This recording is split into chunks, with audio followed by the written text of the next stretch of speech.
Om Namo Bhagavate Vasudevaya. Om Namo Bhagavate Vasudevaya. Om Namo Bhagavate Vasudevaya. Narayanam Namaskrityam Naranchaibo Narottamam Devim Saraswatim Vyasam Tato Jayamudiraят Nashtaprayasu Abhadresu Nityam Bhagavata Sevaya Bhagavati Uttama Sloke Bhaktir Bhavati Naistiki. Reading from Srimad Bhagavad Gita, Chapter 2, contents of the Gita summarized, verse 59. Visaya vinivartante niraharasya dehina rasa vrajam rasopyasa param drashta nivartate. Visaya vinivartante niraharasya dehina rasa vrajam rasopyasa param drashta nivartate. Word by word meaning. Visaya, objects of sense enjoyment. Vinivartante, are practiced to be refrained from. Niraharasya, by the negative restriction. Dehina, for the embodied. Rasa vrajam, giving up the taste. Rasa, sense of enjoyment. Api, although there is. Asya, his. Param, for superior things. Drushta, by experiencing. Nivartate, he ceases from.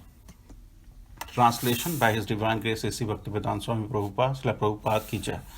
Though the embodied soul may be restricted from sense enjoyment, the taste of sense objects remain. But ceasing such engagements by experiencing a higher taste, he is fixed in Krishna consciousness. Purport by His Divine Grace. Unless one is transcendently situated, it is not possible to cease from sense enjoyment. The process of restriction from sense enjoyment by rules and regulation is something like restricting a diseased person from certain type of eatables. The patient, however, neither likes such restriction nor loses his taste for eatables. Similarly, sense restriction by some spiritual process like Ashtanga Yoga in the matter of yama, niyama, asana, pranayama, pratyahara, dharana, dhyana, etc., is recommended for less intelligent persons who have no better knowledge. But one who has tasted the beauty of the Supreme Lord Krishna in the course of his advancement in Krishna consciousness no longer has the taste for dead material things. Therefore, restrictions are there for the less intelligent neophytes in the spiritual advancement of life. But such restrictions are only good until one actually has a taste for Krishna consciousness. When one is actually Krishna conscious, he automatically loses his taste for pale things. Om Ajnanatimirandasya Jnananjanashalakaya Chakshurmilitam Yena Tasmai Sri Gurave Namo. Sri Chaitanya Manobhishtam Stapitam Yena Bhutale Swayam Rupa Kadamaiham Dadati Swapadantikam. Bandeham Sri Guru Sri Uttapada Kamalam Sri Guru Vaishnavamscha Sri Rupam Sagrajatam Sahagana Raghunatham Vitantam Sajivam Sadvetam Savadhutam Parijana Sahitam Krishna Chaitanya Devam Sri Radha Krishna Padan Sahagana Lalita Sri Visakha Vitamsha. He Krishna Karuna Sindhu Deenabandhu Jagatpate Gopesha Gopika Kanta Radha Kanta Namastute Tapta Kanchana Gaurangi Radhe Vrindavaneshwari Vrishavanusute Devi Pranamami Hari Priye Vanchakalpataruvescha Kripa Sindhuvaevacha Patitanam Pavanevyo Vaishnavevyo Namo Namo. Jai Shri Krishna Chaitanya Prabhu Nityananda Shri Advaita Gadadhar Shrivash Adi Gaur Bhakta Vrinda. Hare Krishna Krishna Krishna Hare Hare Hare Rama Rama Rama Hare Hare. Thank you so much for joining me in discussing this very, very powerful verse where His Divine Grace has come up with the final solution of all these challenges. And this verse is so powerful. Once we assimilate and digest this, it will be very clear to us about why this Krishna consciousness is so sweet. And Krishna starts by saying Visaya. And Visaya and wish, they're very close. But the question becomes, vis, which is poison, and vishaya, which is sense objects. Which is better? Say, for example, you have poison. You take poison and you die. But then your karmic reaction stops right then and there. But when you are talking about this visaya, which is the sense objects, once the sense objects crave to have different benefits at all point in time, then you are culminating into multiple karmic reaction, which doesn't help you in the long run. That's why it's very critical as to what Prabhupada is saying here is so important for us in understanding Krishna consciousness. And there in the purport, His Divine Grace is explaining that this Ashtanga Yoga, where you basically take air from one side and release from another side, and you follow these 8 principles, it is actually recommended for less intelligent people who have no better knowledge. And Prabhupada is emphatically saying so nicely that the people who are at a physical, at an exercise yoga platform, for them, this exercise, trying to be healthy is well and good. But we are not the body, we are the soul, right? And that's the reason why our method is very much ingrained in this verse, which we are going to discuss a little bit. So there's a big difference between Visha and Vishaya. The Visha is the poison, and it is sometimes better, but Vishaya, the sense objects, are so troubling to us, and we have the senses, and this mind is actually very difficult to control.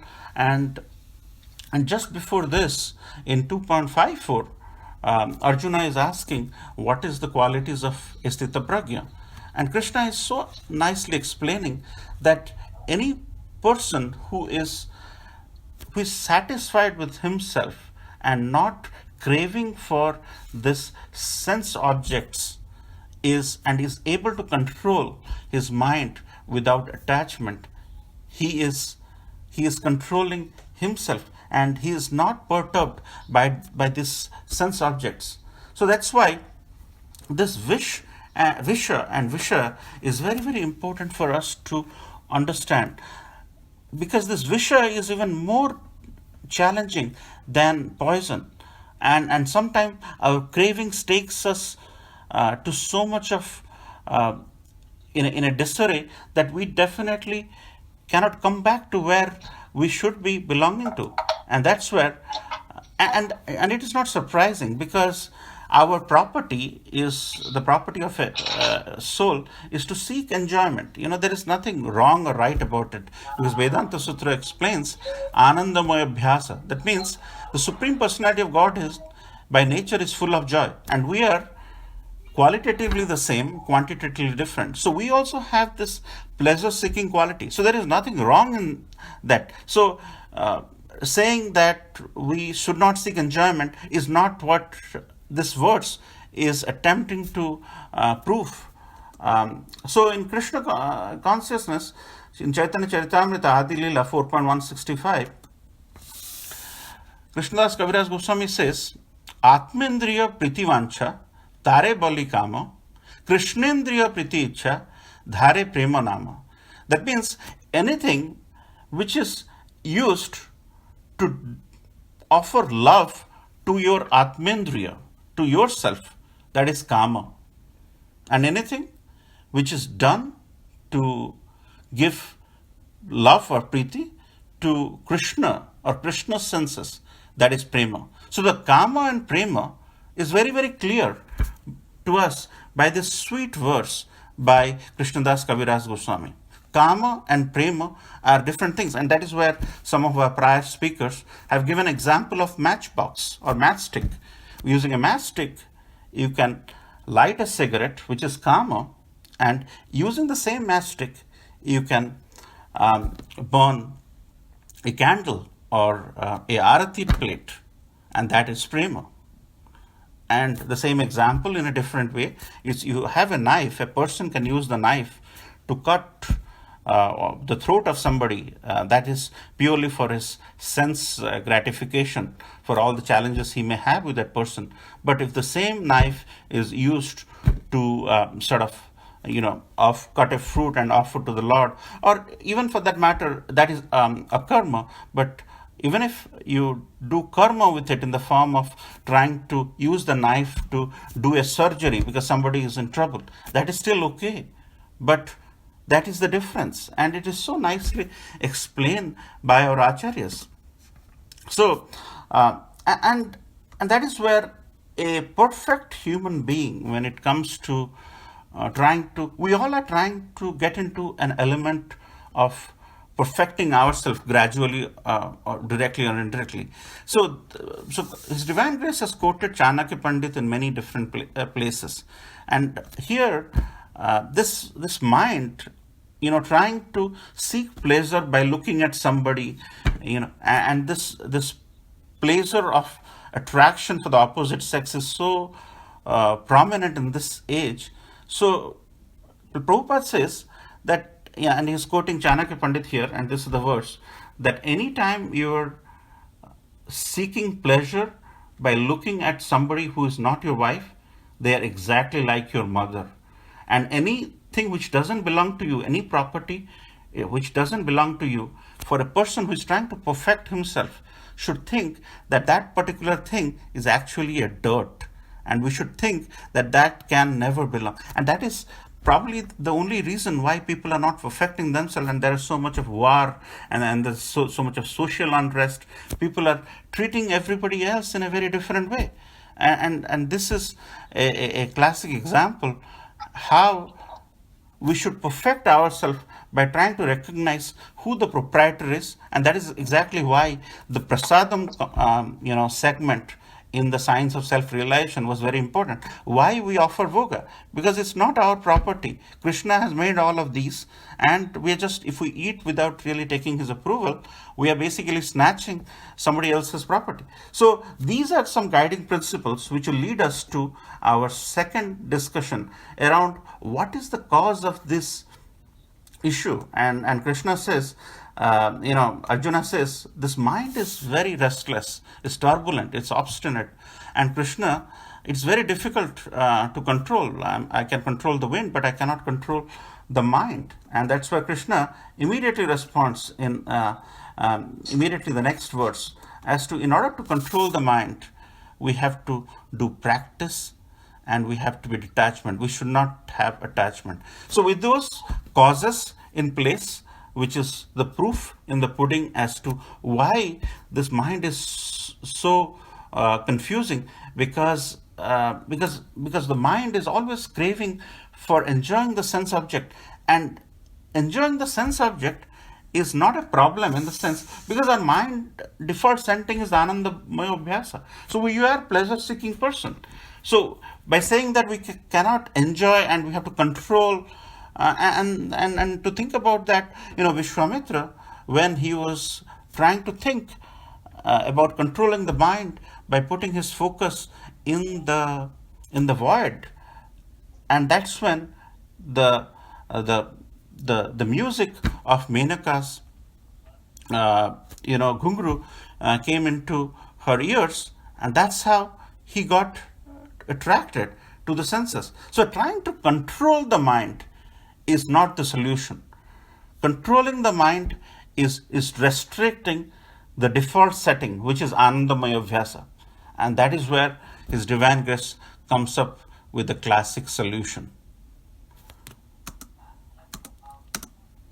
And another example which can be taken, the moth knows that he is going to be burnt by the flame, but he still gets attracted to the flame. He very much know, once he goes close, he will get killed. But the sense attraction for the moth to linger around the flame attracts him, and he finally gets burnt. Doesn't moth knows that? He very much knows that. We all know the do's and don'ts, but still we end up doing it. If you take the example of an animal, tiger, for example, tiger has a basic principle that he will eat flesh. He is not going to eat rice. However you try, he is not going to eat rice. because he is regulated to eat meat. Likewise, if you give meat to cow, he's however hard you try, he's not going to eat because he's regulated to eat. So the animals are regulated in this case. But when it comes to human beings, we are neither herbivores nor carnivores. And they have come up with a new term called omnivorous. That means, based on our craving, based on our greed, we can eat anything in this world. And because we do not have the control to eat the regulated things, you see what's happening now. There's a lot of problem now. There's a lot of challenges. So the animals are regulated here. The cow is regulated. The tiger is regulated. But the human being is not regulated because the greed or the craving or the vishaya or the sense object, the sense of tongue is so dangerous. People are trying to eat exotic animals now. These animals you can never think of. They are getting into the act of eating them. You can never think of. And some of these things we can't really fathom in this class. But human beings, because of this lack of sense control, are creating havoc everywhere. And so we have two sides. We have two sides. We have the divine side. When we chant, we help somebody, we stay regulated as prescribed. And we have a demon side. And what are the qualities of a demon? Krishna says very clearly, we have pride, we have arrogance. We think we are something, but actually we are not. We're trying to hold on to it. We are not really truthful. We are not pure. Anger, harshness, ignorance. These are demoniac qualities. Because we are not truthful to ourselves, we have challenges. And one example of being pure and truthful, we can all think of, Yamuna Devi Mataji. Yamuna Mataji was a disciple of His Divine Grace. So when in US, His Divine Grace used to give katha, Yamuna Devi Mataji used to sit very close to Prabhupada and hear Prabhupada's lecture very nicely, and then there was a Pandal program in Bombay, and there, when Yamuna Devi was sitting close, there were some people, who said, why are you sitting here? You shouldn't be sitting close to a sannyasi, and that really hurt Yamuna Mataji. So Yamuna Mataji was in the back standing and hearing Prabhupada, and this happened like few days, and then Prabhupada realized that why is Yamuna not coming to hear my classes? So once he met Yamuna Devi and asked, Yamuna, what happened? Why are you not attending classes? Yamuna Devi says, I cannot sit close because I should not be close to a sannyasi. And then Prabhupada said, staying close doesn't make you taking the principles or objectives or the Vani of a guru. There are people around Bhaktisiddhanta Saraswati Thakur. They are very close to them. They are like mosquitoes, but they are biting them. I have only met my guru 4 times in my life, and that is enough for me. So just by having physical proximity and trying to think that you are showcasing an element of discipleness doesn't really help unless the purity is there internally, unless this purity, this conceit, which is a classic problem for all of us, is we think we are something, but actually we are not. The lack of purity is the cause. And then Yamuna Devi said, Prabhupada, you are a gold. Prabhupada says, no, I am not. My guru is gold. I am iron. I am just trying to, take care of this thing. So by trying to intermingle, by trying to hanker for something or trying to get a position, is not really going to make us any closer to the Supreme. And these qualities, these demoniac qualities, are very much prevalent in all of us. And so that's the reason why we have this dual mentality. So,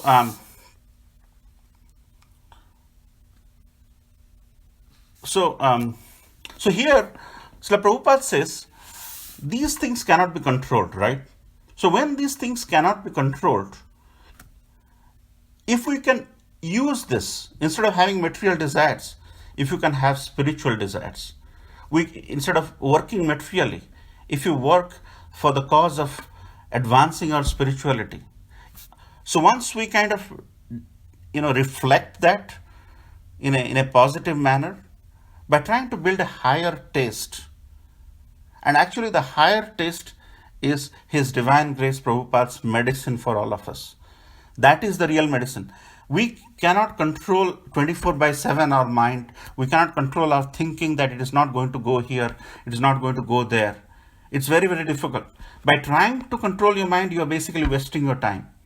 The only way we can make our mind work properly is to have a higher taste. Once we have a higher taste, then the seeking for the warmth from the bed at a very early in the morning is not going to happen, because once you have a higher taste of going to Mangalarti, you will get up at 3:45 and you will take shower, and the warmth of the bed is not going to attract us. So the higher taste is actually the outcome of this verse. So here is an example of higher taste. So in Ranganath temple, we had Ramanujacharya from the Sri Sampradaya, and there they had a procession of Sri Ranganathan in all the temples except Jagannath Puri. For any procession, there is a Utsav deity who goes. Only Lord Jagannath is the only deity where the Mula Vigraha goes out during Rath Yatra and Snan Yatra and Bahuda Yatra. But in every other situation, there is Utsav deity who goes. And this Utsav deity in Sri Ranganatham, was going on a procession. And everybody were throwing, nice flowers, people were chanting, nice mantras were going on. But when this procession was going, there was this nice, well-built, handsome-looking person. His name is Dhanur Das. He was holding a umbrella for a nice-looking lady called Hemamba. And Ramanujacharya saw it. Ramanujacharya was seeing that in the beginning of the procession, there's a very nice picture I saw recently as well, where Dhanur Das, the handsome, well-built man, is holding a umbrella for Hemamba. And he is sometimes putting petals on Hemamba. Here, the Supreme Personality of Godhead, Sri Rangam, is going on a procession, and this person is attracted to somebody who is not attractive. And for Dhanurdas, he is very attracted to Hemamba. So Ramanujacharya went to Dhanurdas and said, why are you so much attracted to Hemamba? Dhanurdas says, the eyes of Hemamba is so attractive, I cannot behold myself. And these eyes are so powerful, and that's why I get attracted to Hemamba. And Ramanujacharya says, oh, it's the eyes which gets you attracted, right? Okay, so tomorrow you come inside this temple, I'll show you the eye of a person, and if that eye is more attractive than Hemamba, then would you leave Hemamba? Dhanurdas said, yes, because I am attracted to Hemamba because of her eyes. But if you can showcase someone's eye who is more beautiful, more enchanting, I am going to get attracted to him and I am going to serve him. So the next day, Dhanurdas comes inside. Ramanujacharya was there, and he came, and at the time the Shingar opened of Sri Rangam. Sri Rangam, if you have gone, is a fascinating place, and the lordships are extremely beautiful. So seeing Sri Ranganathan's eye Dhanudas got stunned. He had never seen anybody's eye so beautiful like that. And he fell down. And when he fell down, Ramanujacharya woke him up and said, this Supreme Personality of Godhead, Ranganathan, if he wants to reveal himself in the heart of somebody in the most beautiful form, he is going to do that. And now, do you think Sri Ranganathan's eyes are beautiful or Hemamba's? Then Dhanudas said, Sri Ranganathan's eyes are much more beautiful than Hemamba. And on that, Dhanudas and Hemamba, they become very good devotees of Sri Ranganathan, and Ramanujacharya initiated them, and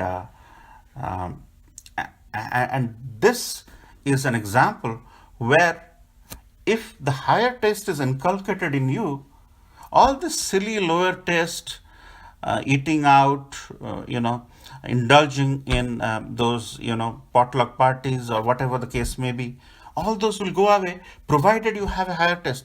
If you do not have a higher taste, we will be constantly chewing the chewed. And you know that chewing gums are very painful actually after some time. You'll be chewing the chewed. So once the Param Drishta Nivartate occurs, you desire to see Supreme Personality of Godhead everywhere, and mundane things don't interest you. So this is actually our ISKCON's patent, higher taste.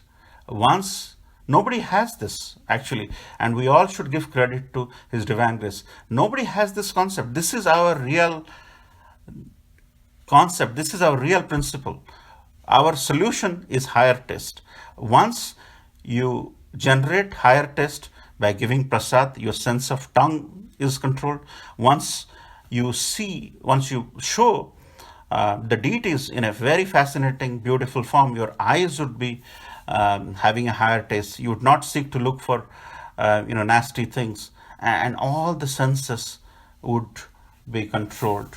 And once the Param Drishta Nivartate occurs, you desire to see Supreme Personality of Godhead everywhere, and mundane things don't interest you. And the classic example is Hanuman. When Sita Maya gave away her necklace, her jewel necklace, Hanuman is looking at the jewel necklace and seeing, hey, I don't see Ram and Sita Maya inside.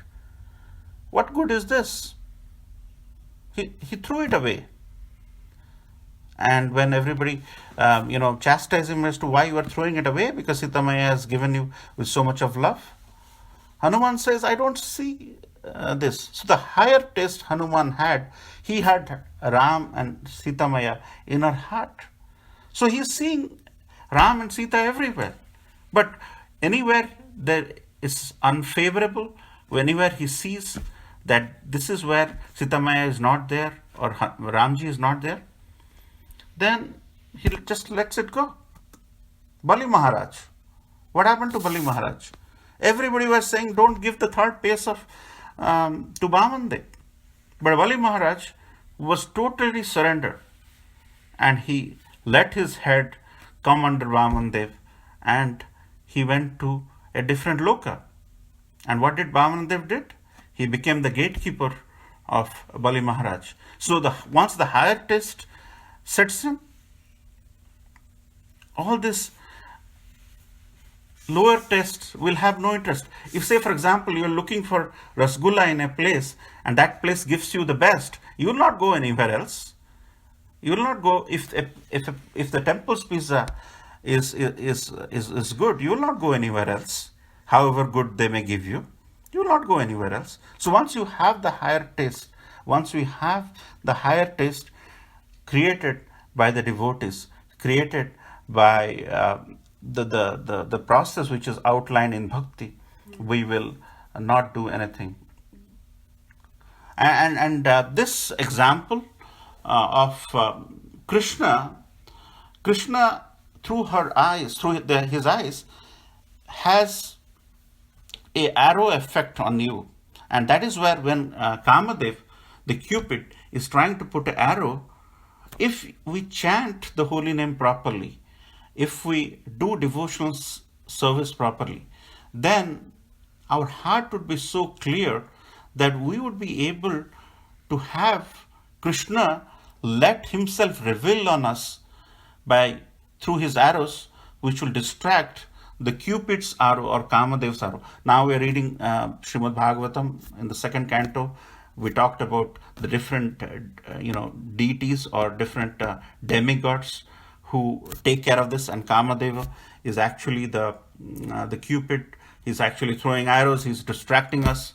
But if we generate a higher test, wake up early in the morning, do this process, the regulated principles, the chanting of the holy name, then when you would seek to have darshan of the Lordship every day, even in this pandemic, because you think you are missing something in your life. And in order to really focus, we should be very careful in not doing prajalpa is one thing. Even hearing prajalpa is also going to contaminate our mind, because the mind is the biggest danger here.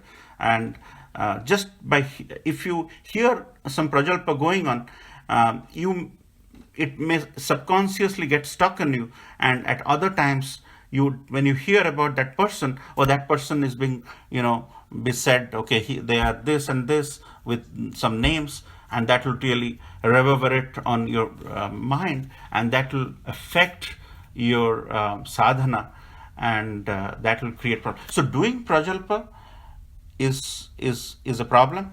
Even hearing prajalpa is also a problem. So anytime we hear things where people are talking against the devotees of the Lord, we should just stay away, because they will do prajalpa and move, but that imprint will stay in your mind, and it will affect our consciousness, and it will affect, and that is when param drishta nivartate aspect will become a challenge. So Krishna is saying we don't have to control our mind in the sense that at a physical level, yama, niyam, pranayam, asana, pratyahar, we don't have to do that. That's for lower intelligent people.